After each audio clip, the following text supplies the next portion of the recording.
Vamos a tratar Ahora un poco a lo largo del seguro. programa. ¿Cómo hace la gente para comunicarse con nosotros? ¿Cómo La lista de participa tareas. Dale, por favor. No podemos ser siempre amables, también hay que dar los deberes.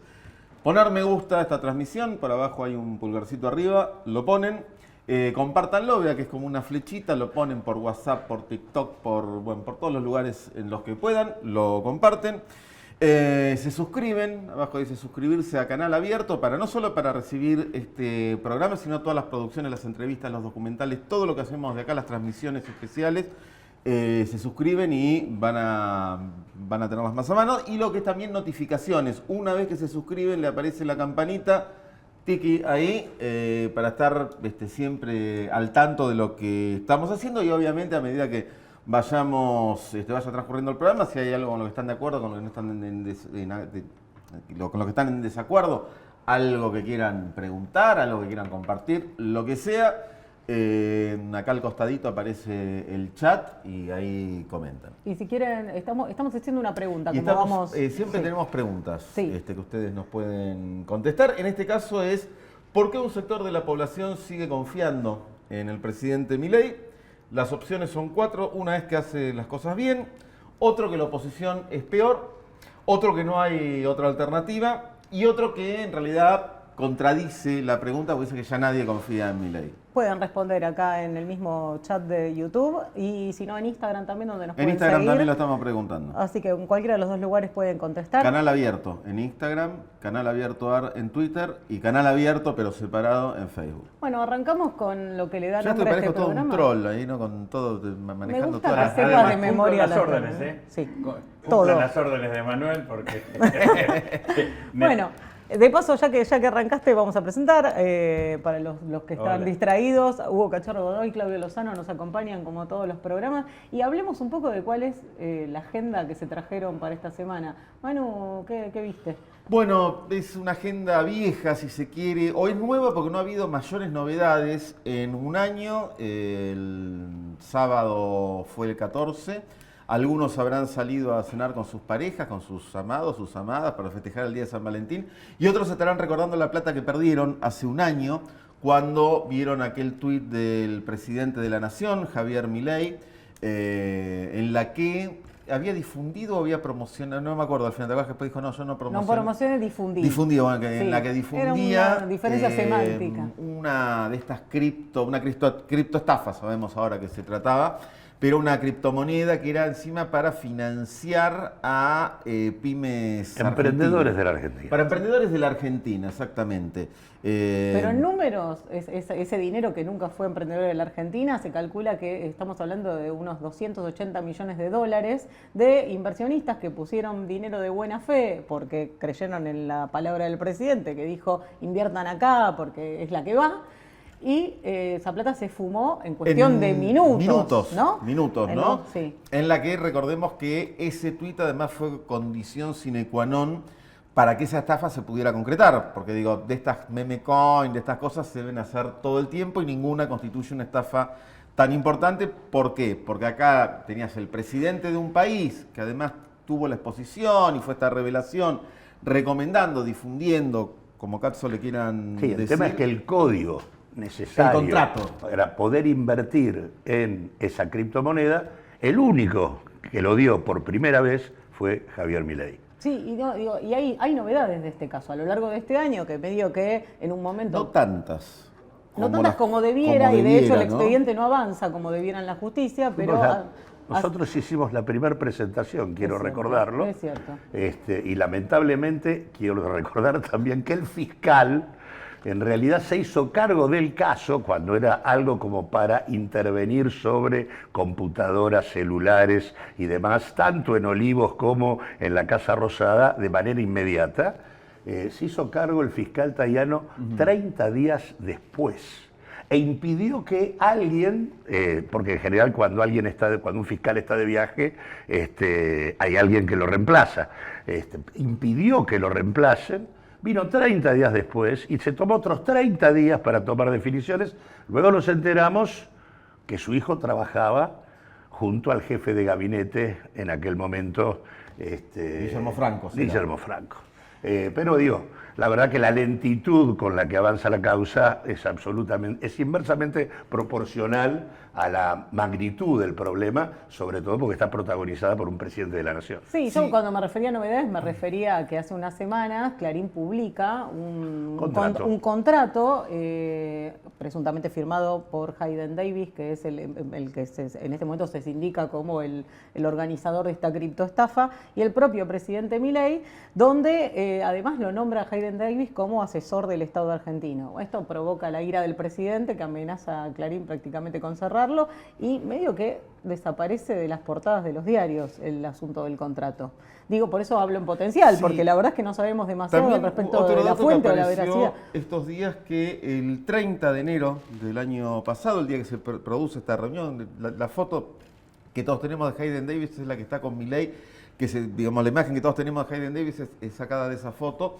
Ese mismo día hace una transferencia extraña a un jubilado de 75 años, de acá del partido de Tigre, o sea, un muchacho de Estados Unidos transfiriéndole $1 millón en la versión cripto, ¿no? A un jubilado de 75 años de ¿Calidad Tigre. de qué? Vaya uno a saber. Ah, bueno, un aporte a...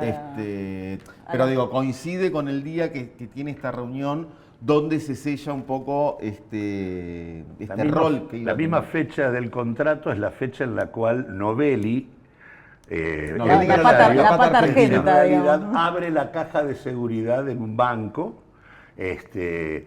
caja de seguridad que luego vacía Inmediatamente después del... Recordemos que era un viernes a la noche. Exactamente. El lunes a primera hora estaban la hermana y la mamá. Exactamente. Era una familia unida vaciando la caja. Cachorro, ¿cuál es tu agenda de esta semana? Que las estafas del gobierno continúan y que tiene tremendos costos humanos, porque el centro del debate político es la reforma laboral, sin ninguna duda que nos lleva al siglo XIX. Vamos a volver a hablar sobre este tema, pero bueno, ¿cuál es el contexto social en que esta reforma se desarrolla? Perdón, Los esta títulos que ya tiene media sanción en el que Senado ya tiene media sanción en el Senado y que mañana va a volver a tratarse en la Cámara de Diputados, y por el cual desde la CTA y un conjunto de organizaciones que integramos el Frente Sindical de Unidad vamos a parar y movilizar al Congreso de la Nación, porque no se puede permitir que se trate semejante engendro que genera que nos retrotrae a una situación de esclavismo casi en la Argentina, sin que el pueblo pueda expresarse. Y por lo tanto vamos a parar, vamos a convocar a parar y vamos a movilizar también. Pero ¿cuál es el contexto en que esto se desarrolla? ¿Cuáles son los titulares de los diarios de hoy en la Argentina? Bueno, una joven de 19 años que junto a sus hermanos y su madre comían de la basura en Caleta Olivia, en Santa Cruz. Esta chica de 19 años muere y se comprueba en sus hermanos estado de desnutrición e intoxicación también producto de la basura que comieron. El hambre es un crimen, decían ayer. Estuve en los corsos de la ciudad de La Plata y los niños del movimiento Chicos del Pueblo y sus comparsas diciendo el hambre es un crimen. Y bueno, y evidentemente estos crímenes se suceden día a día. ¿Cuáles son los otros crímenes? 920 trabajadores de FATE que hoy están comprobando el cierre de una de las empresas emblemáticas de la Argentina, que cierra sus puertas. Decíamos, ¿no? En la víspera del tratamiento de la reforma laboral. Pero que es la demostración más cabal, porque en la Argentina cierran 40 empresas por día. Casi 22.000 han cerrado en 2 años de gobierno de Milei. Sí digo, y esta es la buena noticia, los trabajadores no se quedaron quietos, están ocupando la planta porque entendemos que cada fábrica que se cierra debe ser ocupada para defender los puestos de trabajo. Tiene que haber una estrategia de intervención de la clase trabajadora tan potente y tan tan fuerte, tan dura, como la magnitud de los mamporros que nos da el gobierno de Milei, asesinando a quienes sufren el hambre y tienen que alimentarse de la basura, o dejando sin puestos de trabajo a casi 300.000 trabajadores en 2 años de gobierno, de trabajadores formales. Porque esto es el contexto real en el que se desarrolla esta reforma laboral, que hoy va a empezar a ser tratada en las comisiones, en la Comisión de Trabajo y Presupuesto de la Cámara de Diputados. Hemos sido convocados y como representantes de la CTA vamos a ir a exponer las razones por las cuales no debe ser aprobada esta ley en su totalidad. No es que hay que discutir un artículo, 2, 3, no, en su totalidad los 200 artículos de esta ley son violatorios de la Constitución Nacional y son violatorios de los derechos de los trabajadores y trabajadoras. Por lo tanto, este plan de acción que hemos iniciado para que no se apruebe esta ley va a tener su continuidad en el día de mañana con el paro y la movilización. ¿Por qué? Y porque este proyecto de ley es la culminación de lo que inició la dictadura de Videla y Martínez de Hoz. Y están los textos históricos de las cartas escritas por quien era ministro de Trabajo con la dictadura, Tomás Liendo, que tiene los mismos argumentos que Milei y de los senadores y diputados que quieren aprobar cuando derogó y modificó la ley de contrato de trabajo allá en los primeros meses de la dictadura, así como secuestraron y desaparecieron a Norberto Centeno, el abogado que en la noche de las corbatas fue desaparecido y que había sido el escriba fundamental de esa ley de contrato de trabajo aprobada en democracia y que hoy se quiere seguir haciendo pedazos. ¿Hay conciencia de parte de los trabajadores, de la clase trabajadora, de lo que significa esta avanzada sobre los derechos? ¿Te parece que en la calle la gente sabe qué es lo que está pasando dentro del Palacio? La semana pasada movilizamos y paramos cuando se trató en el Senado. Las movilizaciones fue verdaderamente muy importante, masiva. El gobierno y algunos que habían convocado a movilizar para hacer un paseo casi de velorio, bueno, habían articulado para evitar una foto de una plaza repleta y por eso es que reprimieron y desalojaron a partir de las 4:30 de la tarde, pero ya desde el Frente Sindical de Unidad que estamos constituyendo las 2 CTA y un conjunto de gremios encabezados por la Unión Obrera Metalúrgica y también de movimientos sociales, habíamos realizado la movilización en el marco del paro, como habíamos movilizado antes en Córdoba y en Rosario, en la ciudad en la ciudad más importante de la provincia de Santa Fe, y demostramos ahí la masividad de la protesta. Por lo tanto, yo creo que sí, que hay conciencia de esto y cada día esta conciencia es más clara. Por lo tanto, el plan de lucha continúa, no se va a terminar mañana. Vamos a trabajar para que esta ley no sea aprobada y esta es la responsabilidad principal que tenemos. Tirar del hilito de la historia de la conciencia de la clase trabajadora para defender los puestos de trabajo, para defender la industria nacional y para defender los derechos laborales que la dictadura y los sucesivos gobiernos neoliberales de Menem, de la Rúa, de Macri y ahora Milei quieren avasallar. Y no lo vamos a permitir, vamos a resistir como lo hemos hecho y hemos podido salir de situaciones más difíciles o tan difíciles como la actual en otros momentos de la historia argentina. A pesar de algunos que quieren dar por decretada y simplemente tomar medidas parciales, pero Videla y Martínez de Hoz dijo, hay que matar al perro para terminar con la rabia, era destruir la organización de la clase trabajadora. Seguimos de pie, seguimos luchando y haciendo surcos para que una patria con dignidad se pueda constituir en la Argentina. Claudio Lozano, ¿qué nos Sí, trae? retomo el contexto. Medio excluyente el tema, ¿no? De Sí, reforma. sí, casi como... Igualmente sí me parece importante el señalamiento de Gladys, porque más allá de la importancia de las movilizaciones, haber elegido extraordinarios y el verano como momento para el debate es un modo de tratar de correrlo de la Sí, atención principal que en todo caso la gente tiene, ¿no? Es un modo de evitar el debate como corresponde para una reforma de esta naturaleza. Pero los más de 900 laburantes despedidos de FATE se inscriben en estos 21.938 empresas antes de FATE. Esta era la contabilidad de empresas cerradas en los 2 años del gobierno de Milei. Estamos hablando de 30.000 empresas por día y estamos hablando número, de... ¿no?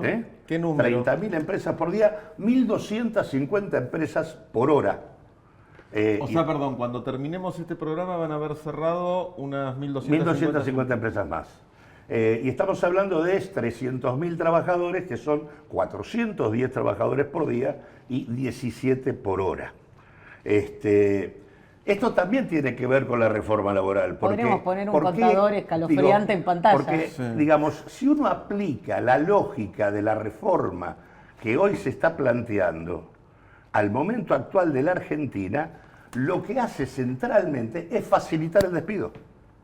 Porque lo que hace es reducir su costo, es más, hacerlo prácticamente gratuito, porque lo pagarían los trabajadores con los fondos de la Seguridad Social, desfinanciando el ANSES. Por lo tanto, la indemnización que actúa como límite en un momento de crisis en una empresa para que no se tomen medidas arbitrarias y que recaiga todo el costo sobre el trabajador, sin indemnización o con indemnización gratuita, esto sería una catarata de despidos. O sea, la aplicación de esto que están planteando en este contexto es ese.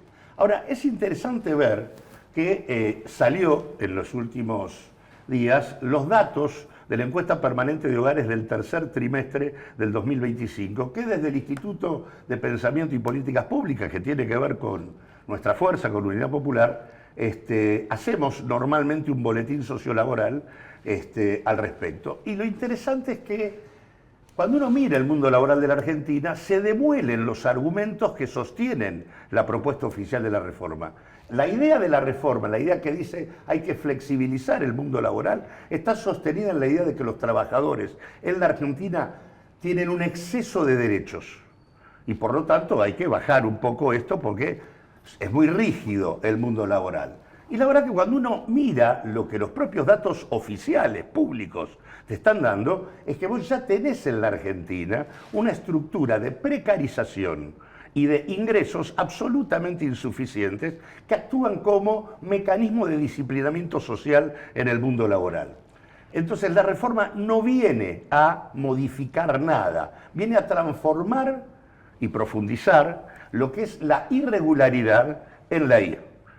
Y ahora hay un conjunto de datos que son muy importantes. Primero, decimos que tenemos un 7% de trabajadores en situación de desempleo. Por lo tanto, esa es la cantidad de gente que busca trabajo. ¿Cierto? No.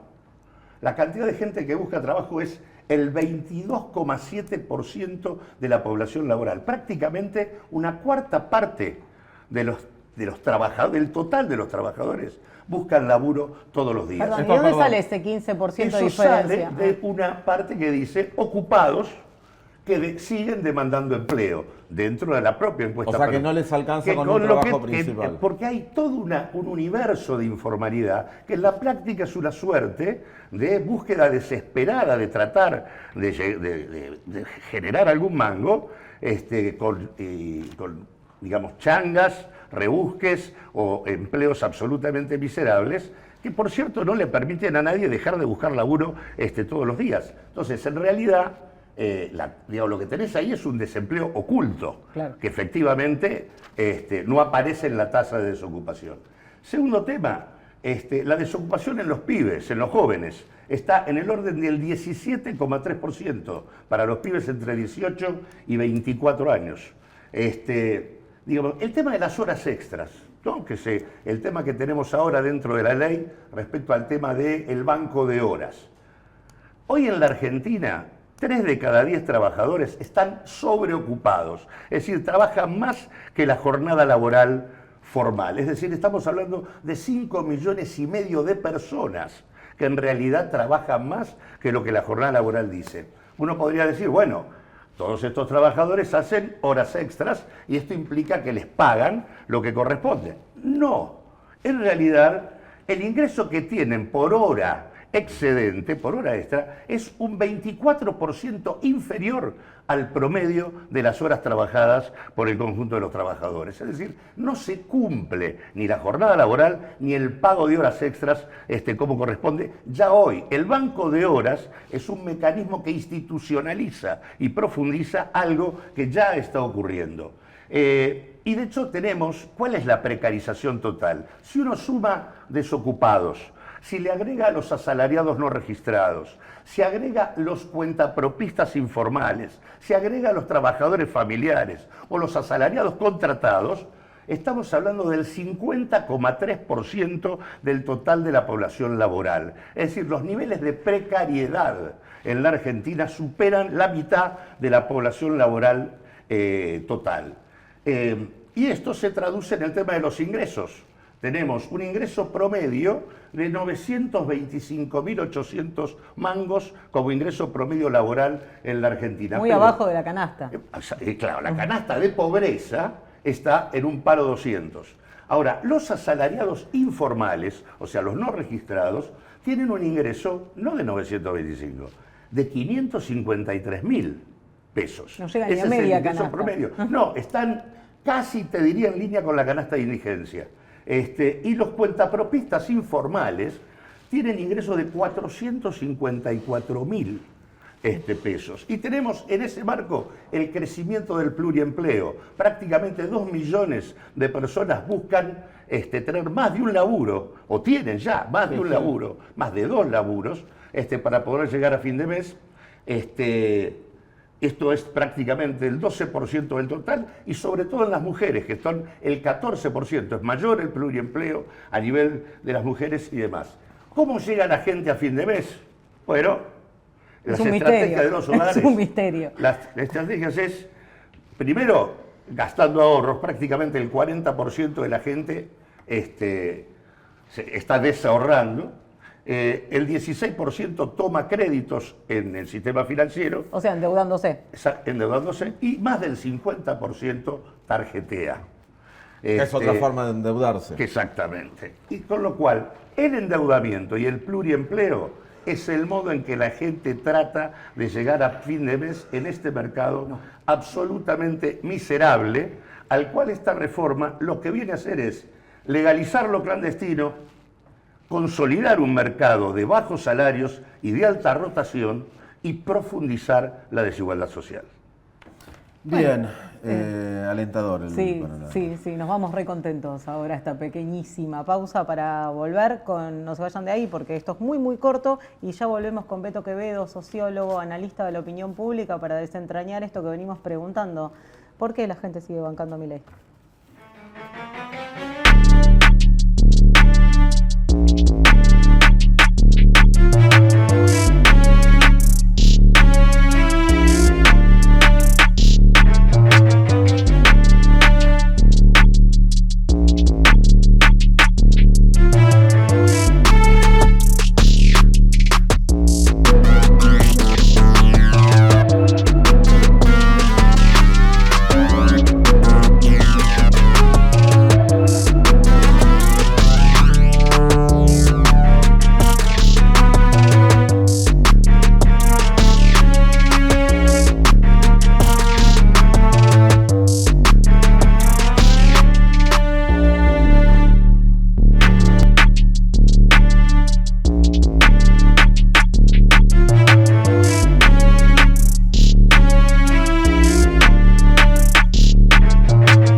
su agenda propia, el segundo en formato de streaming, y lo adelantábamos antes de irnos a este cortecito. Nos acompaña hoy Luis Alberto Quevedo, a quien le agradecemos haberse acercado hasta aquí. Bueno, él es sociólogo, analista de opinión pública, especialista en medios, un montón de títulos que nos tomaría todo el programa. No vale la pena. Todo prescribió. Ahondarlo. Pero bueno, estamos Gracias por haciendo, venir. No, un placer, Hugo. estamos haciendo una pregunta, una consigna, que es quién banca a Milei, o si, digamos, sigue estando este apoyo que pareciera aparecer en encuesta, que el año pasado de alguna manera se cristalizó con una letra chica bastante atendible, ¿no? Que en las elecciones, respecto también a la cantidad de votantes. ¿Cuál es la situación de hoy del presidente de la Nación referido a la opinión pública? Bueno, sí, las elecciones de octubre yo creo que sí refrendaron el gobierno de Milei. De hecho, los candidatos de Milei, muchos de ellos absolutamente desconocidos, ganaron en Córdoba, le ganaron al gobernador y al oficialismo cordobés, en Santa Fe, en la provincia de Buenos Aires, que fue muy sorprendente, en Chubut. Un mes y medio después de haber Sí. tenido una victoria del oficialismo bonaerense. En septiembre, que fue muy importante, que fue con gran trabajo territorial de los intendentes y que fue una elección local, entonces tenía otro peso de lo nacional. Pero yo creo que en octubre se armó otro clima. Primero, se armó un clima que era cierto, que era la debilidad del gobierno de enfrentar sus propias, su propia creación del endeudamiento y reendeudamiento y la imposibilidad de sostener básicamente lo que para el gobierno sigue siendo su caballito de batalla, que es el dólar en una cierta estabilidad, todo discutible, por supuesto. Y la otra cosa increíble, que es sostener que no hay inflación, o que la inflación está controlada. 2,5% más o menos mensual, considerado que es controlada. Bueno, no sé, en Uruguay hay 5% anual, en Claro, Brasil sí. hay 4% anual. Perdón, y un dato más de aquellas elecciones, además, inmersos en escándalos de corrupción, habías tenido lo de Libra, que ahora se cumple Exacto. un año, pero hacía muy poquito había estado lo del 3% de Karina, Exacto. estaba la situación de Spert, que tuvo que bajarse el candidato, Sí. y, digamos, Pero Por narcotraficante. por narcotraficante. sí, y se O- bajó de la lista y no de la foto de la lista, o sea que en la provincia de Buenos Aires se votó con la foto de Esper y sin embargo se lo votó. Yo creo que cada coyuntura específica electoral arma un clima, además de todas las encuestas que uno puede hacer de opinión, de imagen, etcétera, hay un clima. Yo creo que en ese momento hubo un clima que es el lunes. Va a perder Milei, el lunes es una debacle, él no va a poder sostener esta situación. Él consiguió dos cosas: presentarse como el que puede resolver ese caos producido por él mismo, pero lo armó. Y la segunda cosa muy importante es cómo Estados Unidos asistió a Milei, políticamente, económicamente y simbólicamente también, ¿no? Es decir, aliado de la región, lo asiste para que no se le caiga el dólar, y además de todo eso, esa amenaza que hace Trump de decir, bueno, si no gana Milei, los dejo solos, se van a morir de hambre. Ya se están muriendo de hambre, pero van a estar peor, etc. Yo creo que eso creó un clima electoral, y creo que las oposiciones, porque no nos olvidemos que además de, por ejemplo, de lo que fue el peronismo en la provincia de Buenos Aires, se creó Provincias Unidas, un nuevo bloque de gobernadores que era una alternativa al peronismo más kirchnerista o lo que fuera. Fue un fracaso absoluto, y yo creo que ninguna de las oposiciones logró sacar la idea de que sí, efectivamente el lunes va a haber un caos. ¿Por qué? Porque este gobierno es insostenible, porque todo el plan económico y todo lo Perdón, que... ¿y de eso qué queda, digamos, hoy, o cómo se puede, digamos, qué termómetro se puede usar para medir eso hoy, que no hay elecciones, Ahí en un yo año quisiera, par? Si me permitís. Sí, por favor.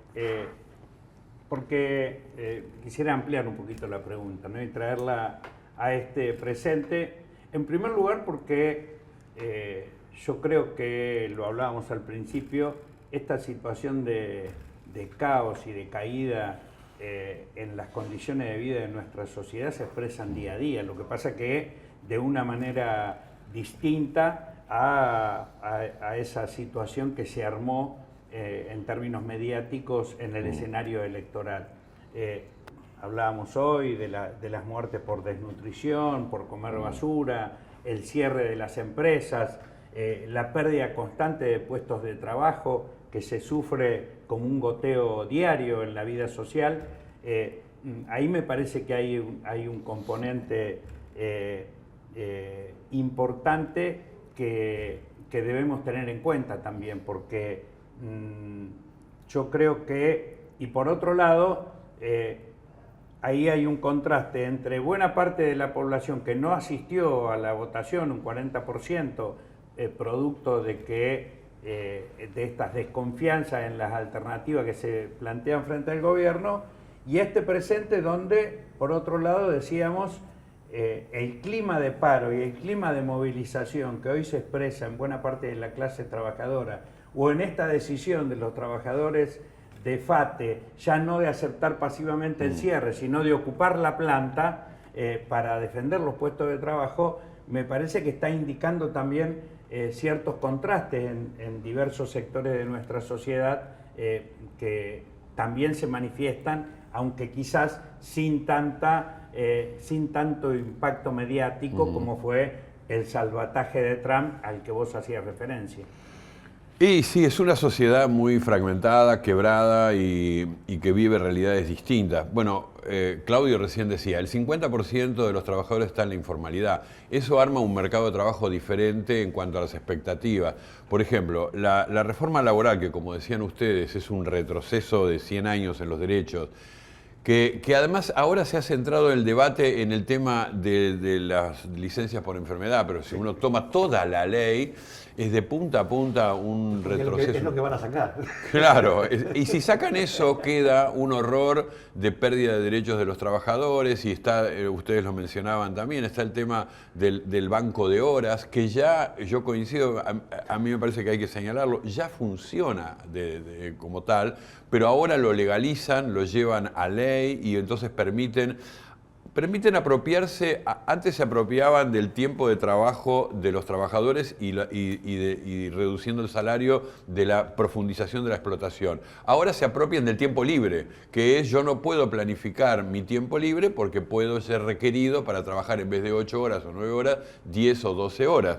Ese tipo de avances me parece que en su conjunto, si uno mira toda la ley, creo que lo dijo un senador, dijo que era empresario, no recuerdo ahora su apellido, pero dijo: yo soy empresario, tengo una empresa con 60 trabajadores, leí la ley, todos los puntos de la ley me benefician a mí y nada a mis trabajadores. No puedo votar de esta manera porque tengo que volver a encontrarme con mis trabajadores. Claro. Bueno, así de simple, contado así de simple, digo, esa es la ley. Ahora, no impacta a toda la sociedad por igual. ¿Por qué? Porque la informalidad también, digamos que el trabajo informal no esté encuadrado exactamente dentro de lo que son las pérdidas de estos derechos, también impacta distinto en otro sector de la sociedad.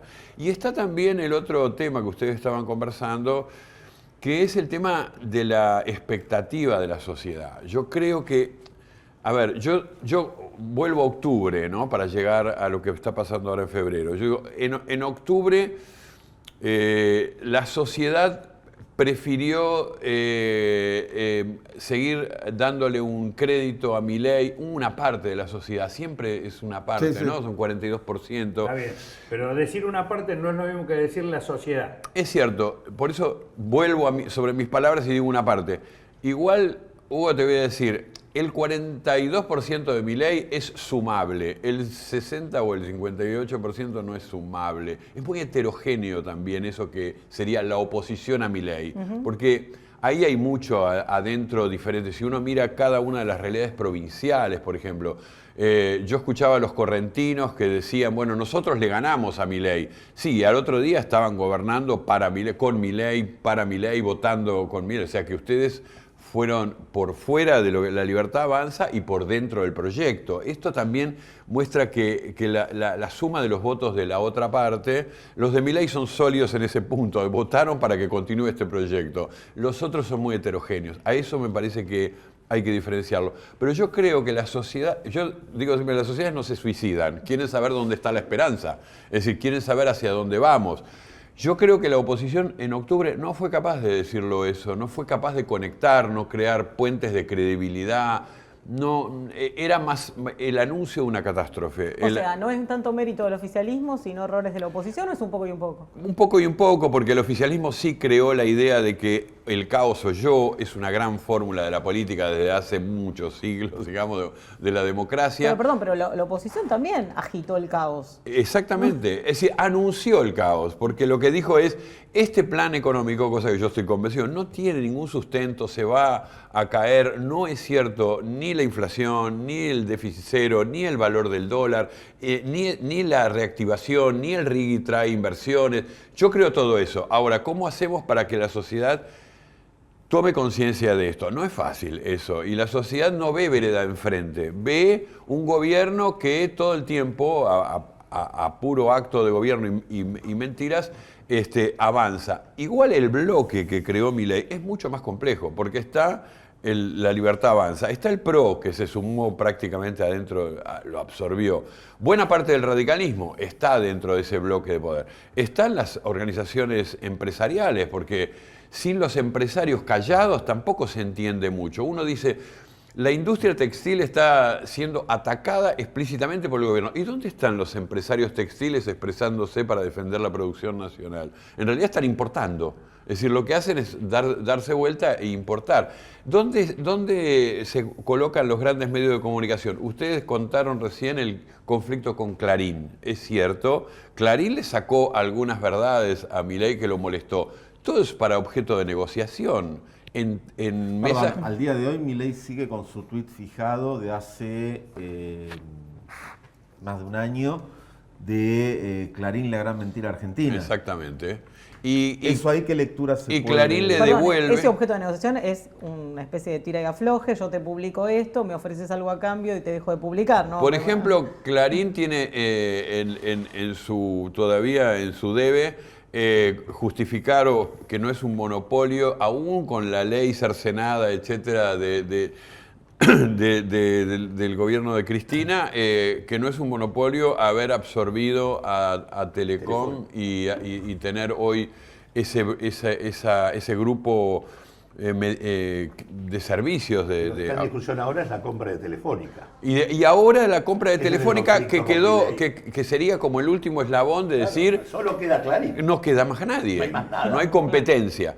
Entonces, si recuerdan, Milei cuando asumió el gobierno dijo que eso iban a revisarlo porque eso creaba un monopolio. Por eso está el tuit. Claro, Lo mantiene. El tuit de Milei tiene que ver con la compra de Telefónica. Y las apariciones de los contratos sobre Libra también es lo que le fija Clarín en una tapa. Eso es un objeto de negociación en una mesa invisible que nosotros no conocemos ni nos enteraremos nunca de cómo se negocia eso. Solo diría 2 años de gobierno de Milei, después porque fue exactamente ahí en el momento de la solución, después de la compra de Telefónica, hasta hoy no ha habido marcha atrás. No. Hoy están fusionados. Al contrario, incluso, Milei ha tenido una serie de conflictos porque, en este proceso que va rediseñando la sociedad, se producen modificaciones en la cúpula del poder. Y de hecho, tuviste el conflicto con Paolo Roca, al que denominó Don Chatarrín, en el marco de la importación de los tubos de acero hindúes. Tuviste el conflicto de Galperín, por el tema de las plataformas chinas, y tuviste el conflicto de Clarín. Y esto con el tema Telefónica. Y Clarín designó, para demostrar que lo de Telefónica va en serio, como representante del grupo en AEA al que está a cargo de Telefónica. O sea, separó a Jaime Campos, que es el histórico claro. Y puso al que está a cargo de Telefónica, como diciendo, Telefónica es mía, es nuestra, no está en discusión.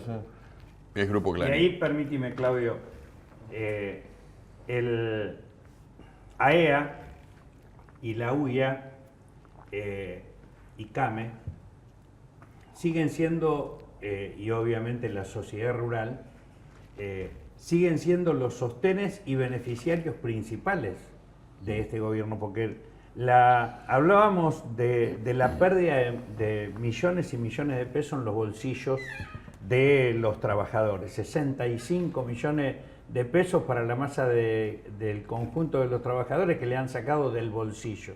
Ahora, eso implica una transferencia a los grupos empresariales y que se expresa también en la fuga de capitales. Eso es lo que explica que este gobierno gobierna para ellos. No son transferencias o son políticas que no impactan en los bolsillos. No, hay un grupo cada día más minoritario que que crece en su concentración económica, en su extranjerización y hay una mayoría de trabajadores que pierde los ingresos. Y ahí hay otro componente de la opinión pública o del estado de opinión de nuestra sociedad que tiene que ver con el antiimperialismo. Muchos cuando Trump amenazó y pareció que la amenaza de Trump disciplinaba a la sociedad argentina, muchos que se preguntaron, Argentina pasó de ser el país más claramente y expresamente antiimperialista, ahora a pasar a ser proimperialista. ¿Cambió la sociedad argentina?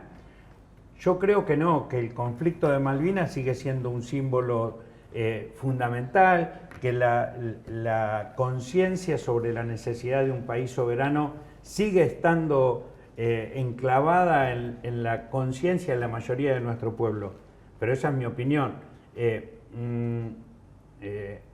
La pregunta es, creo que esto es parte también del debate del estado de la opinión pública. Sí. El disciplinamiento que intenta hacer con la amenaza de guerra y de sanciones Trump, subordina o convierte en proimperialista a las sociedades de América Latina. A ver, yo no creo que nuestra sociedad sea pro-imperialista, pero ha cambiado su posición frente a Estados Unidos. Nosotros, con Ignacio Ramírez, que es un colega que venimos haciendo una investigación, como bien decís, de opinión pública y más de cultura política que de opinión pública electoral o coyuntural. Nunca medimos imágenes de dirigentes ni intenciones de voto. Medimos cultura política. ¿Qué significa? ¿Cuáles son los valores, las creencias, los saberes que tiene una sociedad? Empezamos en 2012 a hacer una fotografía por año, el mismo cuestionario repetido hasta el 2025. Lo hemos hecho, es ahora una película. Ahora estamos escribiendo el libro sobre eso. Y ha habido cambios importantes. Nuestra hipótesis, adelanto el asesino de la película. Nuestra hipótesis no es que Milei está cambiando por su batalla cultural a la cultura política de la sociedad argentina, sino porque hubo un cambio en la cultura política de la sociedad argentina, se posibilitó que Milei sea presidente. Por ejemplo, con respecto a Estados Unidos, nosotros venimos preguntando desde 2012 la misma pregunta, que es, ¿con quién debería alinearse internacionalmente la Argentina? ¿Con Estados Unidos o con Europa y el Mercosur? Y no recuerdo, no quiero mentir con exactitud, pero sí recuerdo gruesamente las cifras. En 2012, con Estados Unidos tenía un 15% de respuesta. Hoy está en 38%. O sea que hubo un cambio en la opinión pública y declinó el tema de la integración regional. Igual con respecto al posicionamiento ideológico, hay una pregunta histórica en la sociología que es autopercepción ideológica. ¿Ustedes qué se considera? ¿De derecha, de centro, de izquierda? ¿No? Autopercepción ideológica. Te voy a dar los datos que recuerdo que de los jóvenes, sobre todo los jóvenes y sobre todo varones, que hay una brecha con las mujeres también ahí. En 2012 solo el 11%, o bueno, ya es bastante alto, el 11% de los jóvenes varones decían que eran de derecha. En el 2024 el 42% decía que eran de derecha, jóvenes varones. Mujeres no, el 26%. ¿No? Pero los jóvenes varones. Entonces, hay cambios de cultura política, hay cambios de percepción respecto del otro. Por ejemplo, nosotros preguntamos, ¿su destino personal depende de su esfuerzo, de su trabajo, que usted sea un emprendedor, o depende de la situación general de la sociedad? También ha caído esto de que sea una cuestión social y hay crecimiento depende de que yo me esfuerce. Beto, ¿no? perdón, decías recién esto en el 2012 que tenías un 11% que se reconocían de derecha, de Sí. varones jóvenes. Sí. ¿Pero qué era lo que dominaba? ¿El izquierda, progresismo El o progresismo, centro? el progresismo. No, y el centro no. El centro no garpa. No, el centro es una línea bastante aplanada. Un tema. Yo suelo decir respecto a octubre, volviendo al punto desde el cual vos enganchaste respecto a las elecciones de octubre, que ahí claramente Milei tuvo un triunfo institucional, que no está tan claro que tenga un triunfo social. Claro. ¿En qué sentido? El esquema institucional que ha quedado parado es no solo una Libertad Avanza con bloques mayoritarios en las dos cámaras, siendo primera minoría en las dos cámaras, y además con un escenario de una oposición con la cual tiene una capacidad de negociación altísima y donde la capacidad de poner límites es muy baja, porque es el radicalismo, porque es el PRO y también parte del Partido Justicialista, lo que le suma permanentemente capacidad de juego. Ahora, cuando uno va a la cuestión social, se encuentra con una situación distinta. En primer lugar, porque vos tuviste cerca de 8 millones de personas que votaron distintas opciones peronistas. Tuviste casi 800.000 personas que votaron opciones de izquierda. En ambos casos estamos hablando de gente que obviamente no mira esto con buenos ojos. En realidad, Milei sacó 9 millones. Y a eso, digamos, sin tomar el tema de que votó el 70%, porque, claramente eso va bajando en el tiempo. Pero lo cierto es que en el 2025 votaron 3,5 millones de personas menos que las que habían votado en el 23.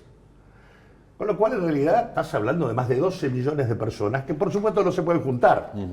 Con lo cual, da la sensación de que, acá hay una situación social que no respalda a Milei, pero que es imposible expresarla, porque hay una crisis de alternativa que viene de la mano de una crisis de representación política que se ha venido agravando y que, desde mi punto de vista, en el 2023 tocó fondo con lo de Milei. Milei resolvió en parte la crisis de representación, porque él expresó, pero al mismo tiempo esa crisis de representación sigue y se transforma hoy claramente en una crisis de alternativa. No hay en ese más de 12 millones de personas que no acompañaron esto por diferentes, o no votaron, o lo repudiaron, o dijeron, pero no estaban por esto.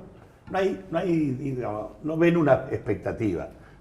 Quería que fueras por ese lugar, a ver. No, yo estoy 100% de acuerdo con esa lectura, Claudio. Un escenario político se arma, se constituye en distintos momentos, siempre con alternativas. Y yo creo que hoy Milei ha logrado ocupar el escenario político casi en su totalidad. Es difícil ver la vereda enfrente.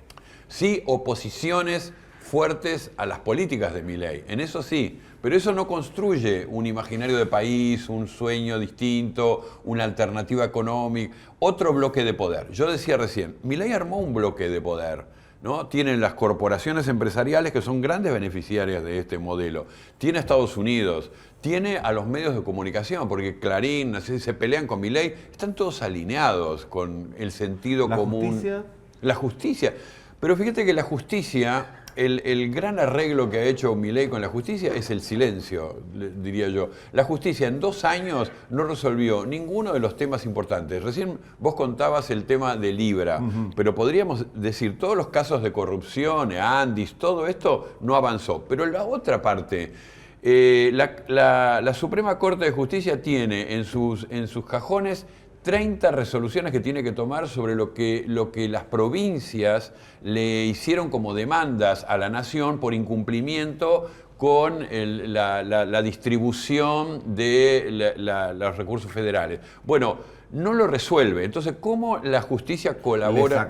Le metieron presa además a la principal figura de la Cristina oposición. presa, bueno, y eso está avalado por la justicia. Pero Cristina no es la única, hay muchos presos, además de que Milagro Sala hace 10 años que está presa, ¿no? Pero digo, hay muchos presos más, de todo siempre del peronismo, de la oposición a este gobierno. Ahora, yo digo, la justicia, ¿cómo se acopla a este proceso? en el silencio, en la no resolución, en no hacer avanzar las causas, en que no hay un contrapeso por el lado de la justicia. Recordemos en el momento que Cristina era presidenta lo que eran las cautelares, lo que era la actividad de la justicia parando medidas económicas, ¿no? Era muy fuerte la actividad de la justicia. Entonces yo creo un poder ejecutivo muy audaz y con muchas decisiones, que toma muchas decisiones, un bloque que lo acompaña, un parlamento que ellos neutralizan, les cuesta ganar en el parlamento, pero neutralizan, lo tienen apretado, bueno, sacan las cosas a los empujones. Una justicia que está en silencio. Esto es un bloque de poder. Lo que pasa es que nosotros no hemos logrado en la vereda de enfrente construir algo que sea alternativo. Me gusta, interesante la lectura, digamos, la objetivización de un estado de situación política. Pero quiero volverla a referir al estado de opinión pública, Sí. porque me parece que analizar a fondo la cultura política de nuestra sociedad, yo soy partidario y lo digo permanentemente, hay que tirar de los hilos de valores que persisten en nuestra sociedad, que son el sentido de comunidad, el sentido de la solidaridad, el humanismo en términos de ternura en las relaciones sociales, fundamentalmente para aquellos más débiles, las niñeces, los jubilados y los mayores de edad. Y así como hacía preguntas, el sentido antiimperialista, que yo creo, estoy convencido de que persiste. Mi pregunta, la percepción de la democracia. Al gobierno, cuando le conviene la democracia, hace funcionar el Congreso. Cuando no, decreta.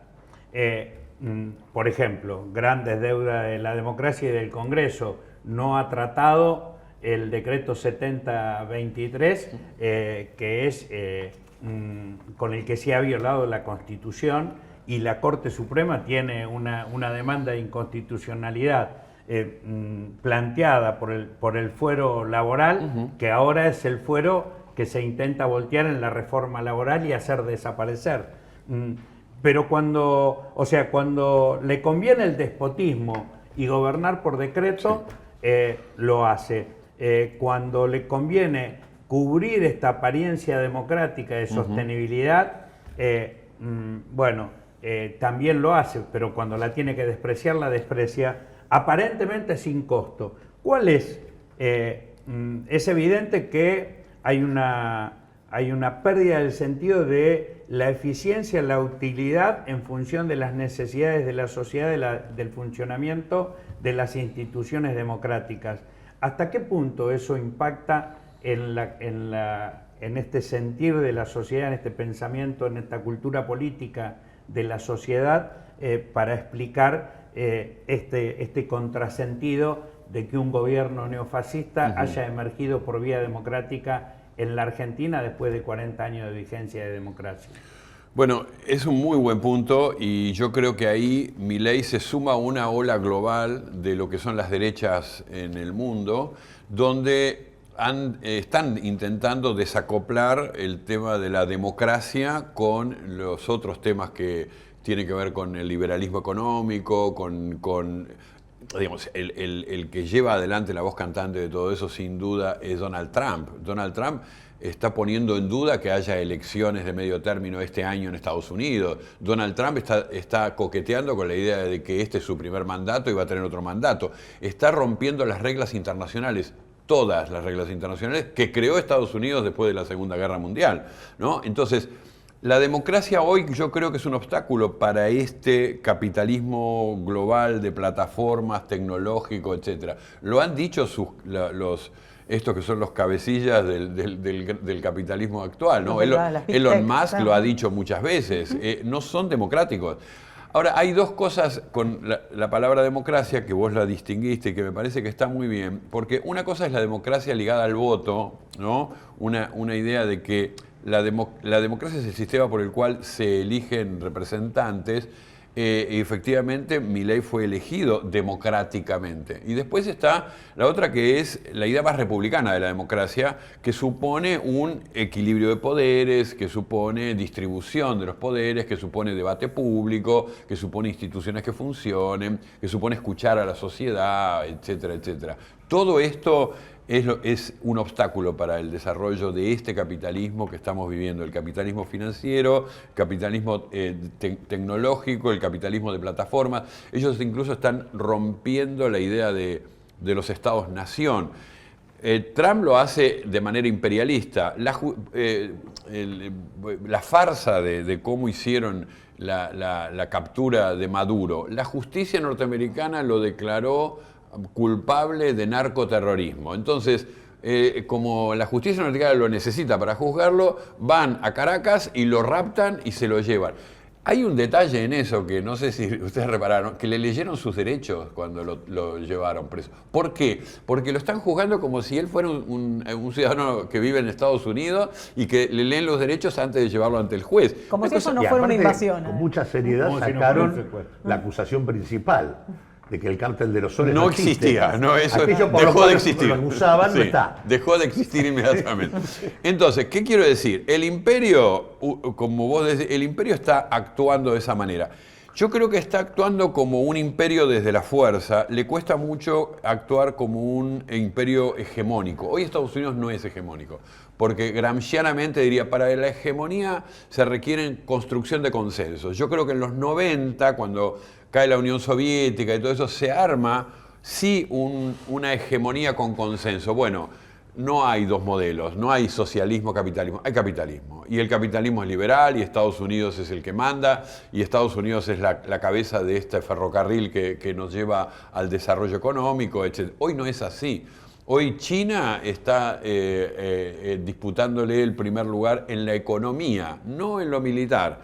Y Estados Unidos se refugia en América, en lo que ellos llaman el hemisferio sur, somos nosotros, es en América, en lo que ellos consideran su continente. Y lo hacen de polo a polo, por eso discuten Groenlandia y por eso quieren estar en Ushuaia. Son un imperio con baja capacidad hegemónica porque no como decía, voy a hacer una cita antigua de Rubén Darío, venceréis pero no convenceréis. Bueno, pueden ganar, pero lograr hegemonía les está costando muchísimo. Trump no lo logra, ¿no? Igual parecería que están queriendo avanzar en una idea de un estado de excepción con fachada institucional. Claro. Sí, yo sobre esto que decías, y con esto es la última, con esto que decías de los cambios de la cultura política, Sí. ¿no? Y nosotros arrancábamos hablando de Libra y hablabas de octubre y de cómo en septiembre había tenido una paliza en la provincia de Sí. Buenos Aires que se revirtió en octubre.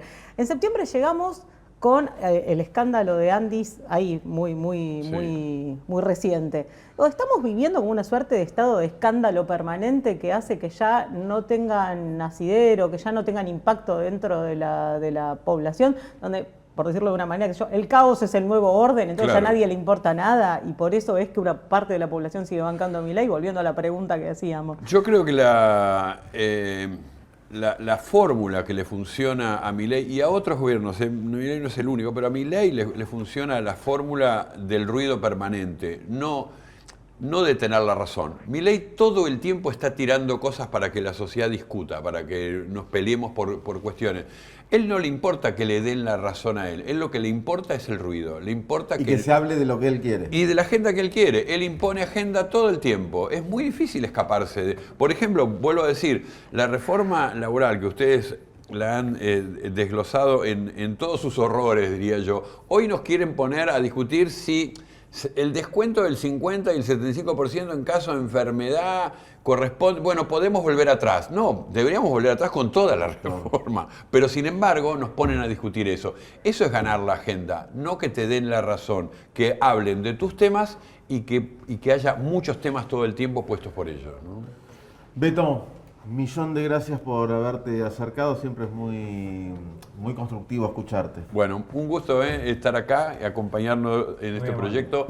Mucho éxito este año. Muchas gracias. Gracias. Nos vamos a una más pequeña que la anterior, todavía pausa, y volvemos con el cierre de Agenda Propia.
Bueno, y acá estamos con el cierre de Agenda Propia. Planteábamos una pregunta inicial que estábamos encuestando a la audiencia por por Instagram y por YouTube.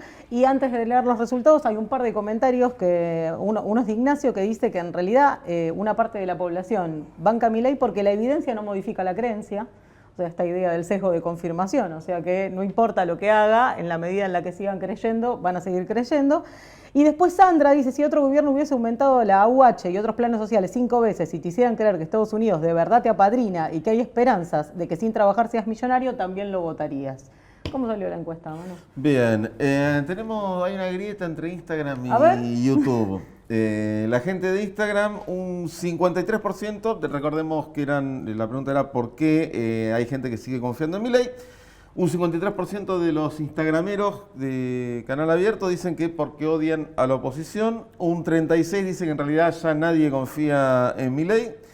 Un 10% porque no hay alternativa y un 1% porque hace las cosas bien. ¿Y qué dicen los de YouTube? Mientras que los de YouTube dicen que el 44% dice que ya nadie confía en Milei, el 32% que no hay alternativa, el 15% que es porque la oposición es peor, y donde habría una coincidencia, el punto de unión de los instagrameros y los youtubers, es que lo que menos piensan es que Milei hace las cosas bien. Bueno, para una parte de la población no parece estar importando demasiado. Lo cual confirma que la evidencia no modifica la creencia. Claro. Como dice Ignacio. Coinciden todos en que no hacen las cosas bien, pero no importa. ¿Quieren agregar algo? Ya nos vamos. Sí, yo quiero despedirme del programa tirando un poquito de este hilo del sentido antiimperialista de nuestro pueblo. Seguimos encomendándote el optimismo. Sí, sin duda, porque yo creo que son esos valores los que nos van a permitir salir de este momento de oscuridad que atravesamos como sociedad. Y si hay una agresión que hoy el imperialismo norteamericano está agravando, es el bloqueo sobre Cuba. Esa referencia de país autónomo, soberano, y que a pesar de estar en una pequeña isla a escasos kilómetros de Estados Unidos, supo construir una referencia de una posibilidad de sociedad diferente y autónoma. Y por eso la quieren destruir, y este bloqueo que ya lleva más de 60 años, ahora con Trump se agudiza con un bloqueo petrolero para que se queden sin energía, y por lo tanto es muy importante los actos de solidaridad, y en ese sentido estamos promoviendo desde la CTA Autónoma, desde más de 100 organizaciones que encabeza, entre otros, el Premio Nobel de la Paz Adolfo Pérez Esquivel, una actividad una campaña de solidaridad, Cuba Estamos Contigo, que implica en el Banco Credit Corp abrir una cuenta solidaria para que se aporten en función de poder comprar medicamentos, de poder comprar paneles solares para paliar la crisis energética, y en algún momento, articulando con países solidarios como el Gobierno de México, poder enviar a Cuba para romper este bloqueo criminal e inhumano que el Gobierno de Estados Unidos mantiene sobre ese pueblo tan digno y tan digno de tener en cuenta y solidariamente acompañar. ¿Cómo se hace para aportar a la cuenta? Hay una cuenta, Solidaridad con Cuba. Perfecto, en el Banco Credit Corp. Para brindar apoyo al pueblo cubano, en el Banco Credit Corp. Así que allí hay que buscar y poder aportar. Bueno. Algunas cosas muy concretas. Primero, viaja Milei a, acompañar a Trump en la creación de esta suerte de una Naciones Unidas armadas por él, con él como presidente vitalicio, en el objetivo de recuperar Gaza y transformarla en un resort turístico sobre los cadáveres construidos en el marco del genocidio. Los únicos que apoyan desde América Latina son Argentina y Paraguay. Este es el primer dato. Segundo dato, uno de los modelos que nos vienen planteando como objetivo de la política en curso es Perú. En Perú acaban de desplazar al octavo presidente, ¿no? Xerí, por parte del Parlamento, por tráfico de influencias, O sea, van a la elección de un 9º presidente en el curso de los últimos 10 años. Claramente una sociedad muy interesante es la que nos están proponiendo como modelo. Y tercero, el tema del balance cerrado el año 2025 en términos de cuentas públicas. El balance de 2 años desde que asumió Milei. La caída de la inversión pública, un 78% en 2 años. Prácticamente desapareció la obra pública del Estado Nacional. Las transferencias a las provincias... Así están las rutas, ¿no? Exactamente. Se redujeron las transferencias a las provincias, de las que hablaba antes Quevedo, en un 43%. Los subsidios a la energía, que son los que sostenían las tarifas, al bajar los subsidios aumentan las tarifas, los subsidios se redujeron un 57%. Los programas sociales se redujeron un 53%. Las transferencias a las universidades un 37% y los salarios un 28,5%. En realidad, todo eso abajo. Todo eso abajo. Y lo que hay, si uno se fija en el cierre del 2025, es que además de que este superávit que permanentemente nos enrostran y que es la clave de la política, se obtiene sobre la construcción del déficit social acumulado que se va llevando adelante, el superávit es un superávit mentiroso, porque en realidad no declara todos los intereses de deuda que deberían tener que pagar. Ellos van capitalizando deuda que tendrían que pagar ahora y que en realidad no pagan. ¿Qué cantidad de deuda acumularon en el periodo del año 2025? 70 billones con B larga de pesos. O sea, 12 ceros, ¿no? 12 ceros. Exactamente. Cuando en realidad el superávit financiero es de 1.400.000. Es decir, si hubiéramos pagado los intereses de deuda que ellos acumularon, tendríamos un déficit de más de 70 billones de pesos, para agregar a las mentiras con las que nos construyen la ficción que estamos transitando. Vamos a empezar a hacer al revés, porque así nos vamos con el optimismo de Cachorro, porque los números están tremendos. Bueno, no está mal el tener el optimismo de que esto se va al corro también. Puede ser. Bueno, ¿querías antes darle sí, más tarea a la audiencia? Sí, no, recordar las tareas de siempre, que es ponerle me gusta a este video. Esto queda si no lo pudiste ver en vivo, pero sí te pedimos que le pongas me gusta, que lo compartas, que te suscribas al canal si todavía no lo hiciste, que actives las notificaciones si no lo hiciste, y podés comentar no ya en el chat en vivo, sino acá abajo. Y la última tarea que le vamos a dar es una información, en realidad, que es que la semana que viene retomamos nuestro día habitual, que era los martes.